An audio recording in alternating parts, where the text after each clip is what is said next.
salli wa sallim wa barik alaihi.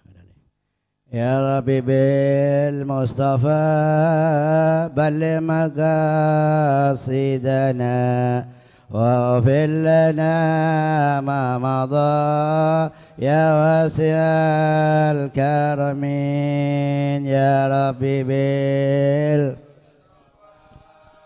بلغ مقاصدنا واغفر لنا ما مضى يا واسع الكرم محمد سيد كونين وثقلين والفارقين من غرب ومن عزم يا ربي وبلغ مقاصدنا واغفر لنا ما مضى يا واسع الكرم مولاي صل وسلم دائما أبدا على النبي غير من أهل البيت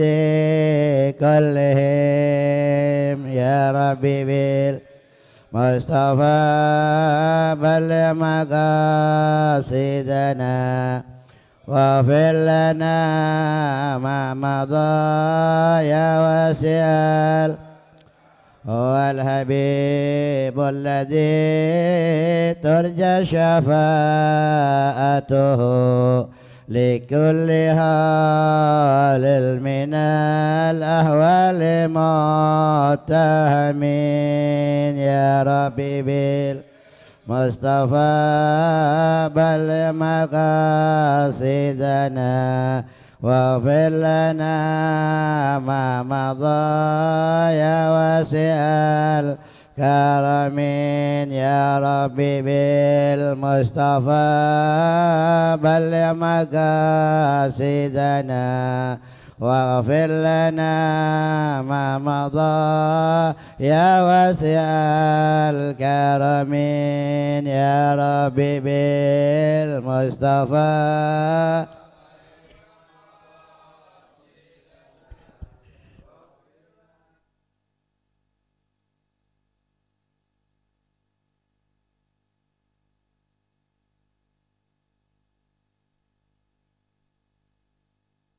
Assalamualaikum warahmatullahi wabarakatuh.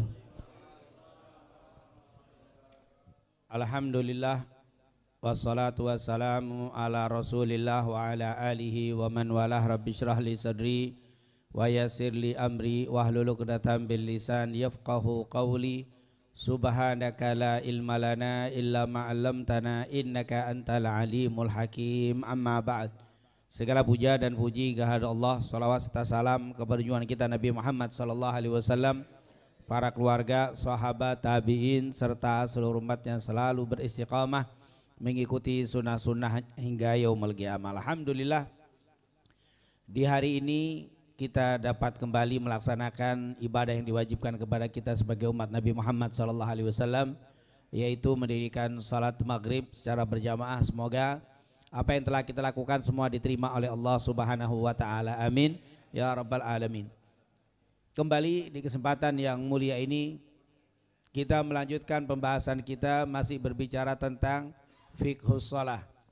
Maka pada kesempatan malam hari ini kita melanjutkan penjelasan jamak dan qasar. Definisi sudah, hukum sudah, dan sekarang mengenai tata cara sholat jamak dan qasar. Yang pertama, sebab jamak dan qasar. Yang pertama kita bahas tentang jamak. Jumhur ulama mengatakan diperbolehkan bagi seseorang untuk menjamak. Kalau kita dengar kata jamak, ya maksudnya menggabung dua sholat, dengan yaitu sholat zuhur dengan asar dan maghrib dengan isya, baik secara takdim atau takhir. Jika ini alasan bolehnya jamak. Jadi alasan kenapa diperbolehkan menjamak, yang pertama mengadakan perjalanan jauh yang namanya safar.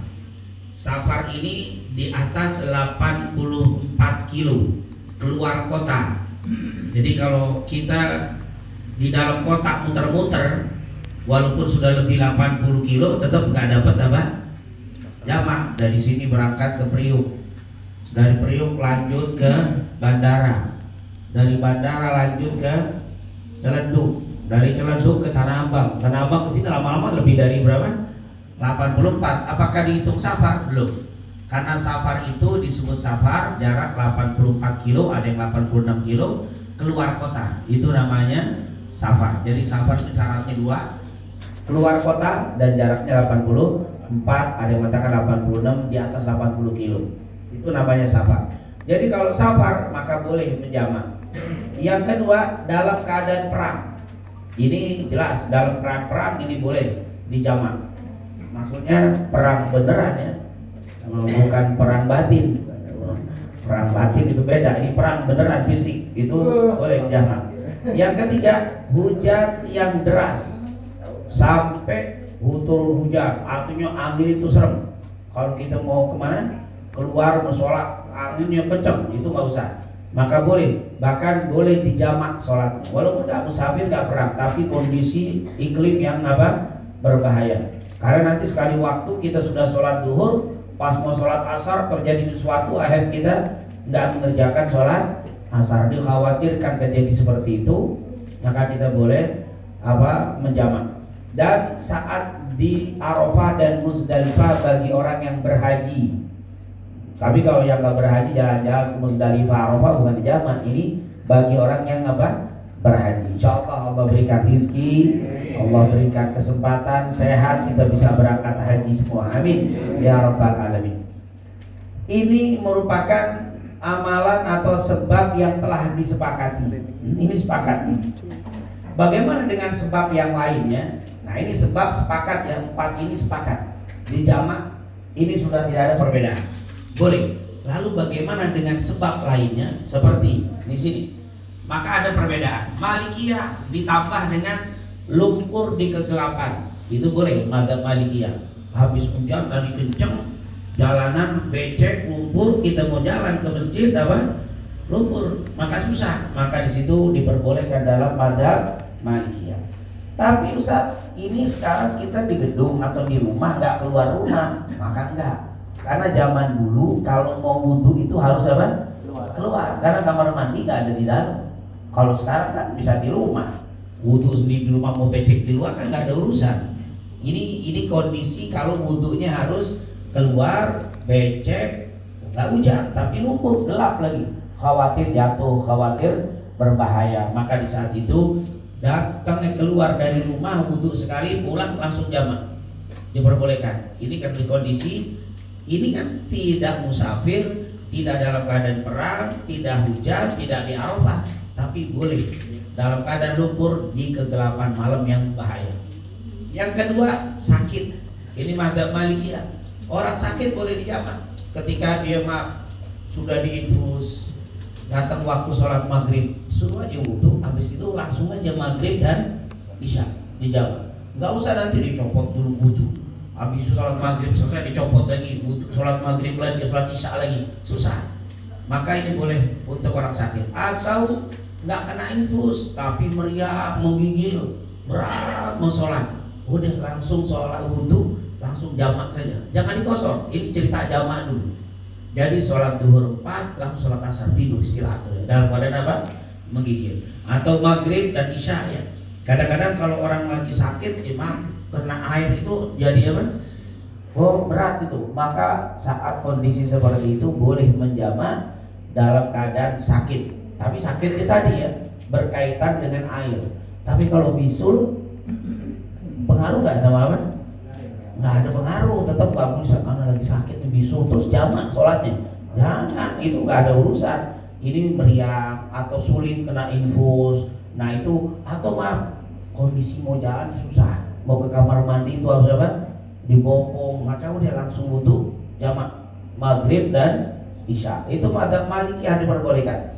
Seseorang dibolehkan menjamak sholatnya jika sakitnya parah, yaitu tadi boleh jadi sakitnya ini, wah ini khawatir kalau sholat duhur ntar nunggu asar sholat lagi, takutnya pingsan nih, kondisi sudah sangat parah, sudah duhur 4 langsung asar 4 karena kondisi kedepannya sangat sulit, ini parah. Atau takut pingsan, tidak sadarkan diri, ini kondisi sakit parah intinya. Kita bisa melihatnya kadang-kadang banyak orang yang nanya, Ustaz, ini kondisi ibu saya sudah begini-begini, gimana sholatnya? Sudah jamaah aja langsung. Diperbolehkan. Dari mana? Memang tidak ada di dalam 4 ini yang disepakati, tapi ada khilaf. Kondisi seperti ini tidak mungkin seorang ibu yang sudah tua ini langsung wudu maghrib, balik tar isya sholat lagi, wudu lagi. Ini akan mengalami kesulitan. Maka saat itu boleh di jamak menurut mazhab Malikiyah. Yang kedua, mengalami kesulitan jika mereka sholat di waktu masing-masing. Sulit. Ya maaf, ini misalkan air wudhunya itu susah.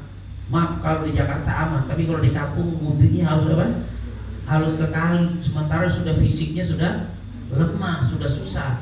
Maka wudhu sekali langsung jamak untuk kondisi orang yang sudah sulit. Tapi kalau masih muda nggak boleh, harus harus benar mandi. Itu sudah biasa. Ini kondisi-kondisi seperti itu kita bisa melihat kondisi di lapangan. Ternyata boleh, kata ulama mazhab Malikiyah, jamak itu tidak harus musafir. Kalau musafir jelas, tapi di luar safar ada, yaitu kondisi yang menyulitkan bagi jamaahnya. Nah, ini tentunya luar biasa pendapat dari mazhab Malikiyah dan juga ulama lainnya. Kemudian sholat jamak takdim lebih utama daripada takhir, ya. Takdim itu lebih utama daripada takhir. Antum sholat waktu maghrib, sholat isya, maghrib bisa maghrib dan isya, bisa juga maghribnya ditaruh di isya, tapi afdolnya maghrib lebih dulu baru isya. Nah, semua ini dalilnya berkata Ibnu Abbas, "Shalla Rasulullah adz-dzuhra wal asra jami'an." Rasulullah pernah sholat zuhur dan asar di jamak, wal maghrib wal isya di jamak, fi ghairi khaufin wala safar. Beliau tidak dalam keadaan perang, juga tidak dalam keadaan pergi jauh. Berarti di sini kata Imam Malik sakit, bisa kondisi di luar perang, di luar safar. Ini dalilnya. Jadi dalil itu tidak mesti disebutkan Rasulullah nyuruh yang sakit, enggak. Rasulullah pernah sholat menjamak padahal tidak perang, tidak musafir. Maka berarti di sini kondisi di luar safar, di luar perang bisa juga dijamak, seperti sakit, seperti yang disampaikan oleh Imam Malik. Berkata Ibnu Abbas lagi, "Anna Nabi sallallahu alaihi wasallam bil Madinah sab'an wa thamaniyan." Nabi pernah sholat di kota Madinah 7 dan 8. Maksudnya zuhur dan asar, maghrib dan isya. Kan 8 zuhur dan asar, 8, 7 maghrib dan isya, 3 dan 4. Faqala Ayyub, maka perawi hadis mengatakan, la'allahu fi lailatin matirah. Mungkin saat itu terjadi hujan yang deras. Artinya bukan musafar, bukan perang, tapi di situ ada hujan yang deras. Rasulullah menjamak. Ini dalil-dalil yang disebutkan tadi, yaitu yang disebutkan oleh Imam Malik dan para ulama. Ini hadis riwayat Imam Al-Bukhari. Kemudian Syafi'iyah tidak ada alasan untuk menjamak kecuali apa yang telah disepakati di atas 4 perkara. Itu mazhab Syafi'iyah. Mazhab Syafi'iyah dibilang cukup 4 aja. Sakit tetap harus sholat masing-masing. Itu sakit, ya seperti Imam Malik, sakit boleh. Menyusui dihitung seperti sakit. Misalkan menyusui, seorang ibu bayi ini nangis, pas sebelum maghrib nangis itu bayi, rewel, minta ASI, disusu ASI. Ini kalau pas, ini mungkin anak lebih kurang sehat, harus nempel dengan ASI ibu. Pas udah dikit lagi jam segini, ditarik nangis, ditarik nangis, ditarik dari ASI nangis, ditutup. Dikit lagi isya. Bagaimana? Kata mazhab Hambali, jamak aja. Jangan kalau pas anakmu nangis nggak sholat itu nangis nggak bakal bisa berhenti. Dan kalau udah nangis begitu, sholatnya pun nggak tenang. Di situ mazhab Hambali bilang tidak apa-apa, lanjutkan menyusuinya dan niatkan jamak takhir. Itu kondisi yang zaman dulu nggak pernah terjadi, tapi zaman sekarang kadang-kadang suka terjadi. Ini kondisi kan nggak rutin, nggak selalu, tapi kadang-kadang mungkin anak sedang sedang kurang sehat. Maka katanya mazhab Hambali teruskan, berikan ASI-nya. Kalau memang dilepas bisa sebelum isya, alhamdulillah. Tapi kalau tidak bisa, dia rewel nangis, maka teruskan nanti di jamak. Karena dulu Rasulullah SAW itu pernah sholat sambil gendong cucunya. Rasulullah punya cucu namanya Umamah. Umamah ini putri dari Zainab, ayahnya Abul As, cucunya Rasulullah SAW. Zainab itu putrinya Nabi. Waktu dia nangis ini Umamah gak bisa ditaruh, Rasulullah itu sholatnya sambil gendong. Dalam riwayat waktu itu Zainab meninggal, dalam riwayat Zainab lagi kurang sehat, sehingga Umamah kalau ditaruh nangis. Maka Nabi sholat sambil gendong apa? Bayi tadi, si Umamah tadi. Ruku pegang Rasul, berdiri. Waktu sujud ditaruh sama Nabi. Waktu sujud ditaruh, duduk tahiyat, pas berdiri naik lagi, digendong lagi. Nah ini begitu Rasulullah tidak mau meninggalkan anak dalam kondisi nangis sementara dia sholat, karena itu tidak akan apa? Membuat dia khusyuk. Maka di sini kita kata mazhab Hambali boleh. Yang ketiga, mengalami kesulitan untuk mendapatkan air atau tayamum. Dia nggak ngapa-ngapain, cuman air susah dicari, tayamum susah. Ini maka kondisi seperti ini boleh di jamak. Contohnya apa? Misalkan ada seorang lagi di penjara. Memang di penjara dia nggak sakit nggak apa, tapi di penjara, di kamar penjara ini nggak ada air. Mau wudu harus nunggu apa? Nunggu kunci dari sipir tadi, bukanya nggak sembarangan. Kalau dia bisa minta wudu, alhamdulillah kalau tepat waktu. Tapi kalau tidak bisa, hanya waktunya itu jam sekian. Kalau di Indonesia mungkin dikasih waktu untuk berwudu, tapi mungkin di luar sana misalkan tidak ada waktu, maka di saat itu boleh untuk menjamak. Itu kondisi-kondisi yang ini fikih namanya. Fikih ini luar biasa, tapi insya Allah nggak sampai terjadi kepada kaum muslimin. Kemudian tidak mampu untuk mengetahui waktu seperti orang buta atau tuli. Maksudnya bagaimana? Misalkan ini orang buta, di satu rumah ada anak yang jaga. Jadi kalau mau datang waktu dituntun wudu. Kebetulan anaknya harus pergi. Jam berapa perginya? Habis maghrib dia harus pergi, atau mungkin habis zuhur dia mau pergi ada kerjaan, bisa disuruh wudu, dituntun sama anaknya, sudah aman karena sudah sudah sholat, karena nggak ada yang nuntun. Tapi itu sekali-sekali. Artinya kondisi-kondisi seperti itu bisa jangan kita punya. Ntar saya kalau pergi, sementara saya harus kerja nih, sekali waktu nih ada perlu keluar. Sementara kalau saya keluar nanti harus balik sebelum maghrib. Sementara bapak saya asarnya belum. Ini bagaimana? Susah. Maka di saat itu kondisi-kondisi seperti itu kata mazhab Hambali boleh bapaknya untuk waktu itu untuk sholat zuhur 4 langsung asar. Jadi dikasih makanan sebelah, Pak, ini makanan minuman. Kalau wudu kan bapak udah sholat, saya jalan dulu sebentar, insya Allah balik.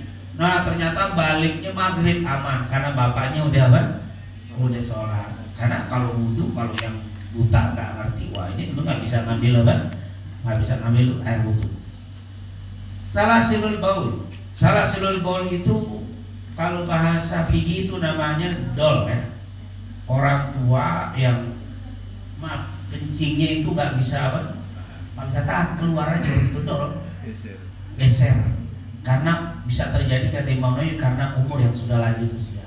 Biasanya di atas 80 dol kata Imam Syafi'i. Kata Imam menurut Imam Nawawi di atas 80 tahun Tamani rata-rata itu dol. Tapi insya Allah kita sehat semuanya. Tapi ada juga di bawah itu karena sakit jadi dol. Di bawah itu sudah mungkin orang-orang dulu sehat-sehat 80 baru salasul baul. Sekarang ada yang umur sekian udah dol duluan karena memang kurang sehat fisik, jadi sakit. Maka kondisi seperti ini sulit untuk tiap waktu wudu dol habis wudu baru keluar lagi, baru wudu keluar.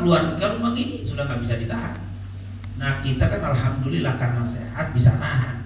Tapi kalau orang yang seperti itu, nah kondisi seperti ini, apalagi dia sudah usia lanjut 80 lebih, nggak ada yang membimbing atau yang membimbingkan sulit untuk setiap waktu ke masjid mundar ke kamar mandi mundar mandir. Di sini sekali wudu keluar langsung 2 sholat zuhur asar. Subhanallah, ini kemudahan dalam mazhab Hambali. Ini salasilul baul. Atau mazhab banyak keluar mandi, tiba-tiba dia keluar mandi ya, bukan mandi. Itu kalau keluar cairan, itu biasanya sakit keluar cairan terus, nggak berhenti. Nah yang model begini kata mazhab Hambali boleh dijamak. Kemudian mempunyai udzur atau pekerjaan yang sangat penting seperti khawatir atas keselamatan diri, harta dan keluarga atau terhadap pekerjaan yang menjadi hajat hidupnya. Yang keempat, masih dalam perjalanan saat bertakbir ihram di sholat kedua. Maksudnya kita memang kalau lagi pergi itu waktu sholat yang kedua kita masih di perjalanan. Ini cerita musafir ya. Kalau sudah masuk ke rumah, kita pergi dari Purwakarta, waktu berhenti dari ASEAN belum nyampe di rumah, jamak boleh tuh untuk kita di sana. Maghrib kan, waktu maghrib kita sholat maghrib, isya digabung, jamak takdim. Tapi kalau antum sampai di sini maghrib, maka nggak bisa maghrib dan isya digabung karena udah sampai di tempat. Maka maghrib saja boleh, bisa, kecuali takhir. Kalau takhir di jalanan, waduh maghrib, waduh capek kayaknya mau berhenti di sana, maka langsung aja sampai sini jam 9, maka ditakhir maghrib dan isya 4 tetap nggak boleh dua-dua karena kita sudah di lokasi rumah. Berarti maghrib 3, 4 isya itu namanya takhir. Tapi kalau takdim harus masih di sana, harus masih di tempat. Jadi jangan takdim, misalkan maghrib sudah sampai sini, antum sholat maghrib terus isya digabung, nggak bisa, karena takbir di rokaat di sholat yang kedua udah sampai di tempat. Jadi belum, nggak bisa itu. Berarti antum nyampe di sini cuma bisa sholat maghrib. Takdim ya sudah nggak bisa, mau isyanya kan antum udah sampai di rumah, kecuali sholatnya masih di jalan. Jadi makanya syaratnya takbir rokaat sholat yang kedua masih musafir. Tapi kalau takbir yang kedua sudah di rumah, tidak ada lagi jamak. Jadi ya maka disebut masih dalam perjalanan saat takbir ihram di sholat kedua. Di sholat isya'nya itu masih di jalan. Tapi kalau sudah sampai di rumah, saya dari Semarang sampai di rumah jam 6:30, nggak bisa sholat maghrib dan isya digabung, tidak bisa karena sudah sampai di tempat. Nah ini adalah syarat yang ketiga. Dan yang kelima, waktu sholat yang pertama masih ada hingga dilaksanakan sholat yang kedua. Insya Allah nanti kita lanjutkan sedikit setelah kita mendengarkan azan. Sedikit saja, yaitu syarat yang kelima, waktu sholat yang pertama masih ada. Arti kalau kita sholat maghrib dan isya, waktu maghribnya harus ada.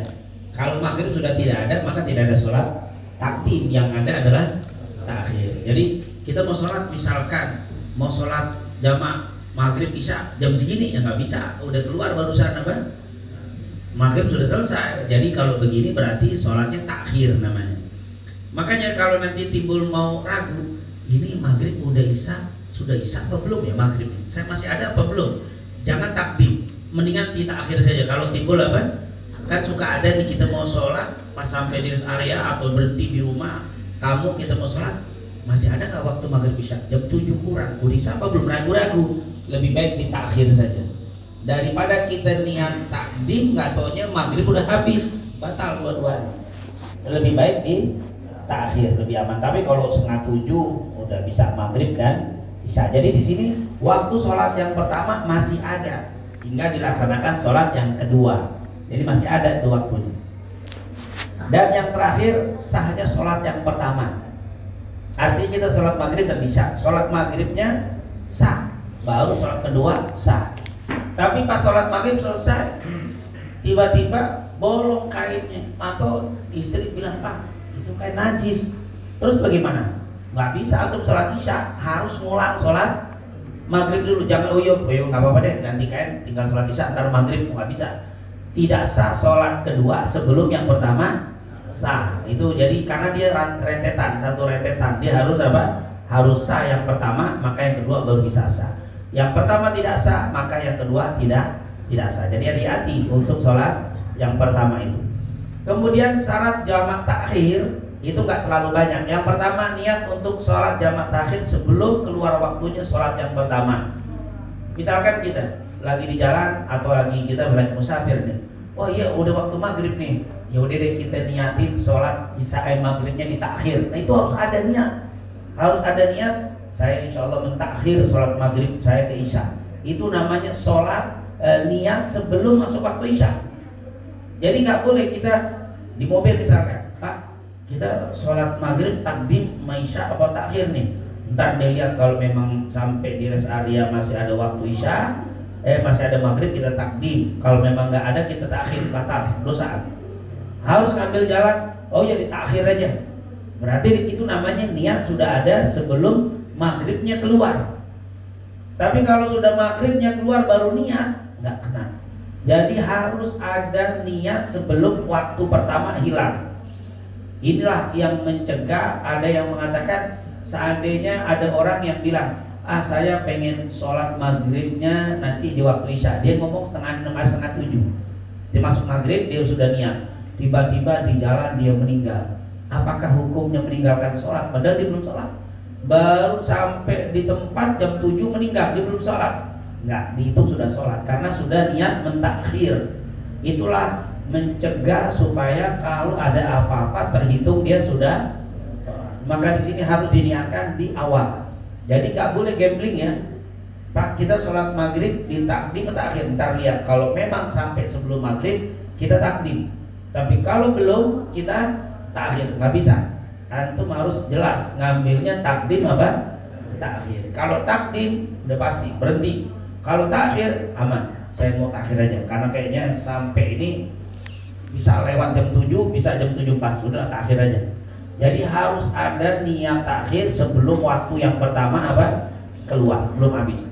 Yang kedua masih dalam perjalanan hingga di sholat yang kedua. Masih dalam perjalanan ketika masuk di perjalanan, yaitu kita seperti tadi saya bilang, saya berangkat dari Semarang menuju Jakarta atau menuju Jatiwarna kita Bekasi, setengah di tengah jalan, wah kita jamak akhir aja deh, boleh. Yang penting waktu masuk ke sini, waktu isya itu sudah masuk.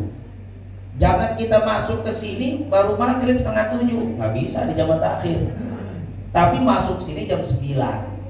Jam 8 kan isya udah masuk, berarti kita bisa tuh jamak takhir sampai di rumah baru sholat maghrib di takhir. Cara nanti yang mana lebih dulu, boleh maghrib dulu baru isya, boleh isya dulu baru maghrib.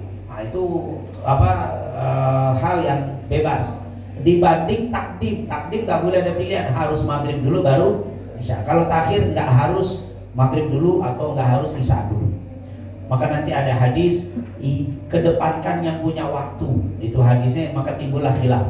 Yang punya waktu siapa? Mau jamak takhir salat maghrib dan isya.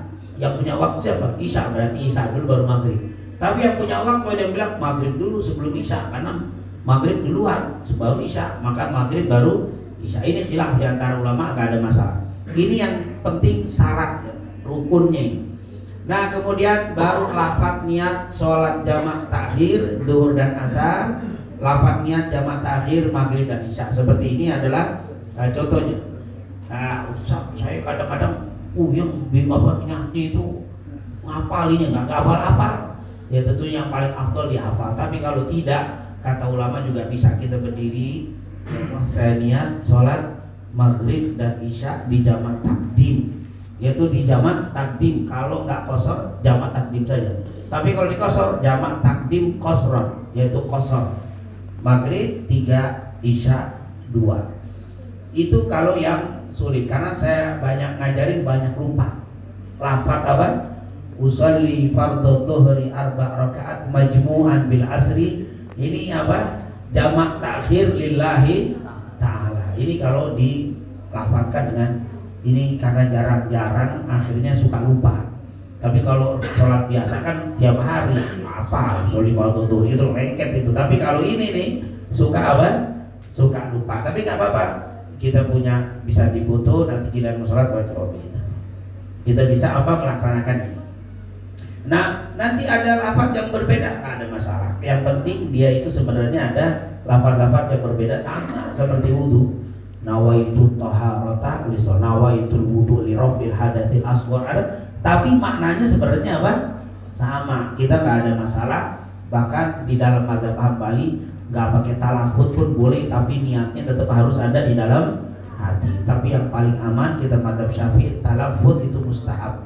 Talafut itu artinya diucapkan, itu mustahab, dianjurkan untuk kita ucapkan. Tetapi kalau tadi ada yang ribet ngucapinya, paling tidak di dalam hati ada niat untuk menjamak sholat maghrib dan isya jamaah takdim qashar 2 rakaat, makmuman kalau memang apa?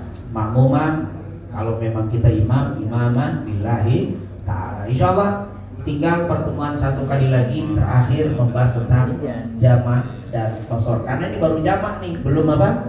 Qashar, syarat-syarat qashar. Karena kalau kita gabung semuanya jelimet gitu tentang urusannya. Jadi yang penting paling tidak jamaah itu begini, caranya begini, kita sudah paham paling tidak. Dan insyaallah pada pertemuan selanjutnya kita akan membahas tentang qashar, yaitu bagaimana syarat-syarat qashar dan bagaimana tata cara mendirikan sholat qashar, baik takdim dan takhir, serta permasalahan seputar jamaah dan qashar. Itu satu pertemuan insyaallah bisa kita selesaikan. Permasalahan itu apa sih? Permasalahan saya musafir, saya pengen sholat jamaah qashar maghrib dan isya, kebetulan sholatnya di musola Riyadul Jannah, Riyadul Huda, tidak sholat di sini. Pas imamnya mungkin 4 rakaat, bagaimana? Itu kasus kita bisa. Nanti ini adalah perkara-perkara tentang kebetulan saya musafir mau jamaah sholat isya dan qashar. Tiba-tiba jamaah melihat saya suruh maju jadi imam. Saya maju, nggak apa-apa maju. Sholat aja saya qashar isya 2 rakaat saya. Makmum bagaimana? Nggak ada masalah. Saya salam, makmum tinggal apa? Nerusin 2 rakaat. Ini perkara-perkara jamaah dan qashar. Yang jadi masalah, saya niat qashar, imamnya jamaah full, padahal sama-sama musafir. Si imam bilang, Pak, kita sholat jamaah qashar ya, jamaah qashar. Dia lupa 2 rakaat sampai tahiyat kedua bukan salam, dia berdiri. Dipikir tahiyat pertama, mesti kan tahiyat kedua. Saya udah niat qashar, dia udah niat qashar. Tiba-tiba berdiri, bagaimana? Makmum nggak boleh ikut berdiri, mestinya tetap biarin dia berdiri terus nambahin 2, tapi makmum nggak boleh salam, tungguin dia salamnya bareng. Nah, itu ada kasus-kasus yang apa? Yang perlu kita perhatikan, karena saya niat dan dia udah niat. Kecuali saya niat dia nggak niat, maka kita ikutin. Tapi dia niat juga, berarti sama seperti orang sholat zuhur, mestinya rakaat keempat tahiyat salam dia berdiri, rakaat kelima Bapak udah bilang subhanallah, dia masih mantep rakaat kelima. Apakah kita ikut berdiri? Enggak. Antum nggak usah ikut berdiri, duduk semuanya. Tapi jangan salam, jangan ditinggalin. Imam kasihan ditinggalin. Antum salam yang tinggalin aja. Biarin dia sholat nambah rakaat kelima, kita diem aja udah. Setelah duduk, assalamualaikum, kita ikut salamnya bareng. Nah itu adalah kasus-kasus yang apa? Musafir. Nanti bagaimana saya sholat musafir? Ada sholat sunnah, ikut sama saya, ada masalah.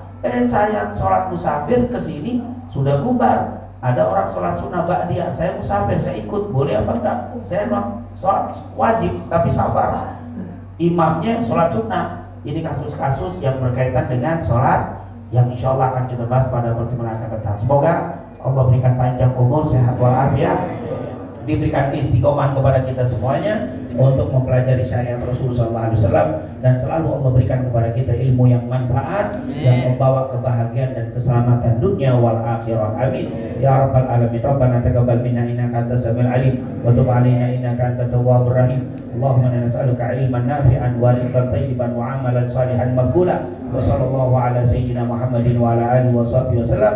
Walhamdulillahi rabbil alamin. Subhanakallahumma wa bihamdika asyhadu an la ilaha illa anta astaghfiruka wa atubu ilaik. Lebih kurang saya mohon maaf. Assalamualaikum warahmatullahi wabarakatuh.